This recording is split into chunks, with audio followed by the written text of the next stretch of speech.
Hello everyone, welcome to Helter Shelter.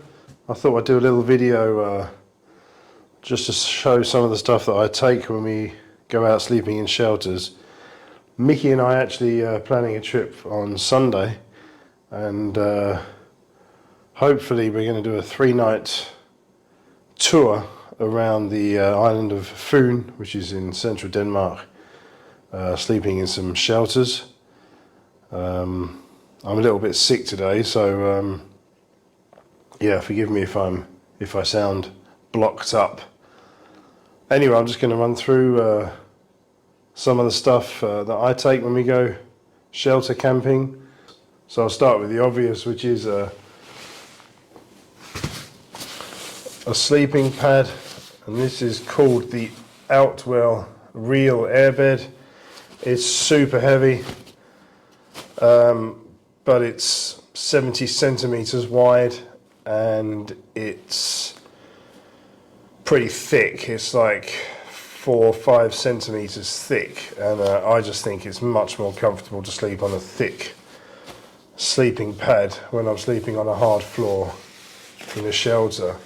Then I also take my sleeping bag, which I keep in this dry sack here, and this is a Norsk, I think it's a German company. It's called a Brick 400. It's a summer sleeping bag. It's super soft, silky, really comfortable, and it can also be used as a duvet instead of a sleeping bag. So not necessarily has to be used as a sleeping bag. Plus it's a square shape, so I've got plenty of space in there to sleep in it. I also have a sleeping bag liner. This is a Sea to Summit Reactor Extreme. I take this, sometimes I use it to cover up the sleeping pad. If I'm sleeping in a hammock, for example, using the sleeping bag as a quilt, then I'll cover up the sleeping pad with this, just to make it a bit softer and protect it a little bit. What I'll probably do next weekend is sleep inside this, because it's quite warm, and I don't necessarily need the duvet or the sleeping bag, but it's there. If it gets too hot, I can take this off and I can just leave this on otherwise. Not a lot of space on this camera screen here. I take a Miltech poncho with me, just in case we have some bad weather. I have, of course, first aid kit. I have 2 emergency blankets. These I always have in my bag, because they can be used for a few things. They can be a shelter, can be used to deflect heat from a fire as well.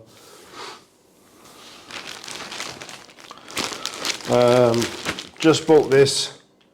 This is like a fireplace wind deflector. You can just put up a screen around the fireplace. So I'm bringing this because I'm expecting a bit of wind, so it might just stop us getting smoke in our eyes and help us with the fire and stuff. And those can also be used on top of this to deflect the heat into the camping area. Then we have tick repellent and mozzie repellent. Tick repellent, it depends. If the shelter's in the forest, it's a good idea to have this. Mozzie repellent's a good idea. This one's from Sweden. They have quite a bad mosquito problem up there, so I think it should be quite an effective one. Bring 2 Nalgene bottles with me. These are for Sprit, or what do you call it? Yeah, I suppose it's Sprit for the Trangia burner. So these are with alcohol in. We call it Sprit in Denmark. I have a bag here which has a pocket torch in and 2 headlamps plus 2 batteries, extra batteries for the torch, and I keep my wires in here for charging my phone or my microphones or whatever it is. Also can charge the headlamps as well. And I keep that in a Trangia bag because it just fits nicely in there. This occasion we'll be taking some shower gel with us just in case we need to have a wash, and some washing up liquid in case we have any dirty pans we need to wash.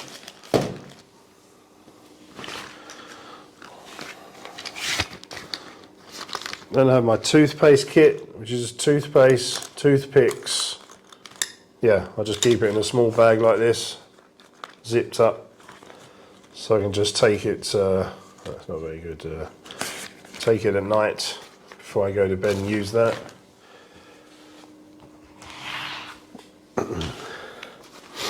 I have a little pump, just a cheap, I don't know, 80 kroner, or about £8 I think it cost, from Aldi somewhere here in Denmark, and the bag's already broken, but the pump's good. It's a bit noisy,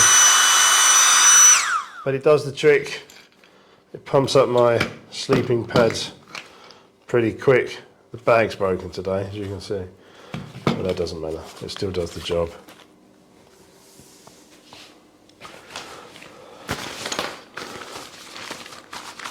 Of course I have a pillow as well. This is the Outwell pillow, a blow up pillow. I'm washing the pillowcase at the moment, but this is the inside part which you blow up. It's quite a nice pillow actually. It's quite small and it's soft. It feels spongy when you blow this up inside.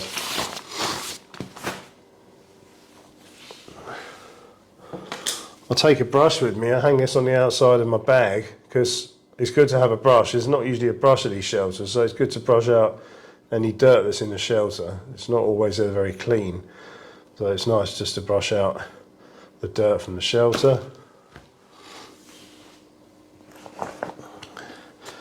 And then this is my cook system. Just going to adjust the camera a little bit there, I think. So I own a Kelly kettle, and what I do is I don't always bring the kettle because it's also an issue of space in the bag, but I bring some of the accessories, and this is the fire cup, I suppose you call it, which goes at the bottom of the Kelly kettle, so you have a place for air to come in. I bring that in case we are forest camping and there isn't a fireplace. We can just have a small fire, controlled fire inside here. And then this also comes with it, so we can put that on top, put a frying pan on top and cook on here. I can also just stand this on the floor with my Trangia inside and cook on that if I want to. And another option, I can put this grate in, put my Trangia inside, and then boil water on here. And I boil water in this pot, and I have this lid for the pot too. And then inside the pot I have one of these tongs for the pan for this. And basically inside here I have small sponge for cleaning. I actually have a little bit of a solid dragon fuel left over from the last trip, and then I have this leather bag, and inside here I have some olive oil, which I always bring with me, some chili flakes, mixed herbs, and salt and pepper. And inside here I've put a little bit of cotton wool in top to stop all the salt pouring out. Plus I can use that to light a fire if I'm desperate. It's not often I need to use it. So that all lives in there.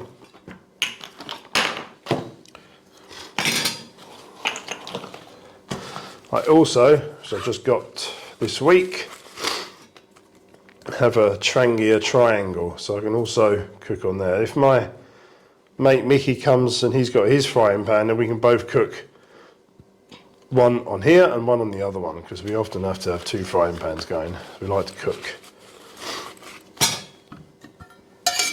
So that's my cooking system, and then I have a cup as well, a sea to summit folding cup, and that all fits nicely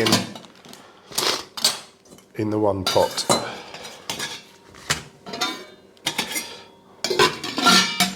I'll leave that there for now.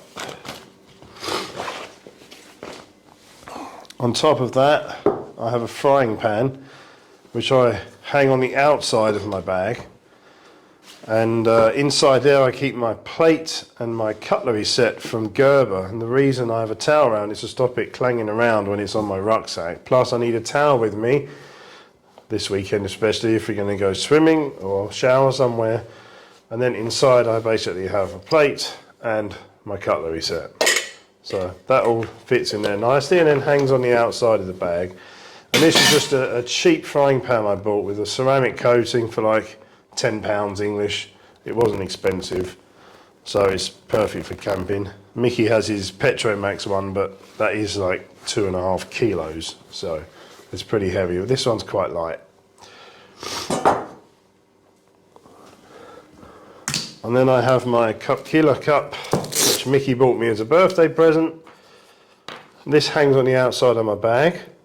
Oh, kapilka, should I say, made in Finland. This hangs on the outside of my bag, and inside my cup, inside this leather bag, I keep my, if I can get it out, my Trangia spirit burner, which I've just polished. So as you can see, it looks really nice and clean. We had a bit of an accident on the last camp and Mickey decided to melt the O-ring inside. So I've given it a clean up and a polish, and now it's looking like new actually. In fact, better than it was when I got it new. And that fits nicely inside the cup, inside this leather.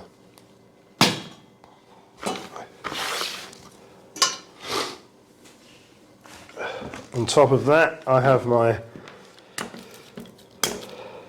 Miguel Nieto Chaman bushcrafting knife with a Mikado handle. This is a really nice knife. It's quite thick, it's quite weighty, yeah, really nice to hold. I absolutely love it, and it's pretty damn strong. I mean, I don't know if you can see there in the light, there's a little bit of distortion there in the blade, and that's because I was trying to drive this through a piece of wood which someone had put a nail in. It didn't really damage the knife, it maybe dented it a little bit, but that will probably polish out eventually as I use the knife and sharpen it. Only one thing with this knife, it doesn't have a 90-degree spine on it. It has these sharp bits here, but I find they dig too much into the ferro rod and make channels in it, so I try not to use it. But if you didn't have the rope on the end, this bit at the end is super sharp, this edge here. So that would be perfect for sparking a ferro rod. And I don't use it so much to spark a ferro rod anyway, I have something else for that. With that knife, when I bought it, came this survival kit. And inside this kit, when I got it, was basically a whistle and a little place to put messages in, or I suppose you could put headache pills in there if you wanted, or something else. A signalling mirror and a diamond rod sharpener, which I think is quite cool. Excuse my sniffing. It was a diamond rod sharpener, and actually it has like this V shape in it, which I think is probably for fishing hooks, and there's a flat side as well, and then these two round sides. So that's pretty cool. That nice to hold if you just want a quick sharpen of your knife. And basically this paracord and this all came in this as well with these things. There's also another leather part you can clip on here, so you can have the knife horizontal on your belt instead of vertical like this.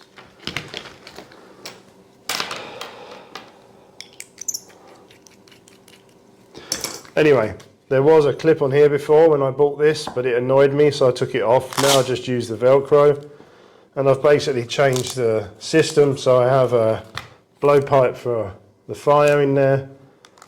I have an extra ferro rod here, and inside I have my Leatherman charge, and a, which isn't easy to get out actually, a Bic lighter with some gaffer tape on, so if I need to use that to make a fire, then I have that as well.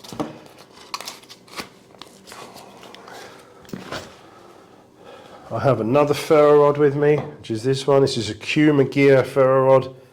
It's a pretty good rod. It's nice and soft. It's pretty big, so it's nice and easy to get a spark off. And actually what I do normally is I just use my Leatherman here. There's a piece there, and I just use that to spark it, so I don't have to open any knife or anything. It's just ready to use there. I'll try not to burn my house down.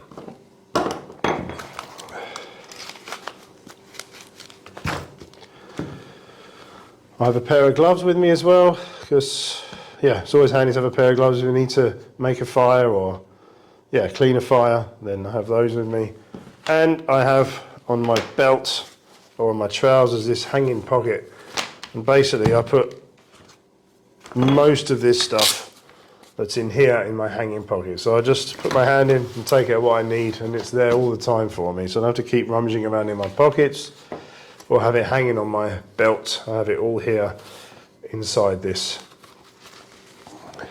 So that's basically the main equipment I take. I'll also have some coffee and tea in my bag, and food we normally carry separately in a shopping bag. But that's the main equipment that I take when I go sleeping in shelters. Anyway, I hope you found this video interesting. Please like and subscribe to our channel. And yeah, we look forward to seeing you again soon. This weekend we're doing a 3-night, as I said, trip to Fyn in central Denmark. And so there'll be a video coming of that trip very soon. Take care and see you again soon.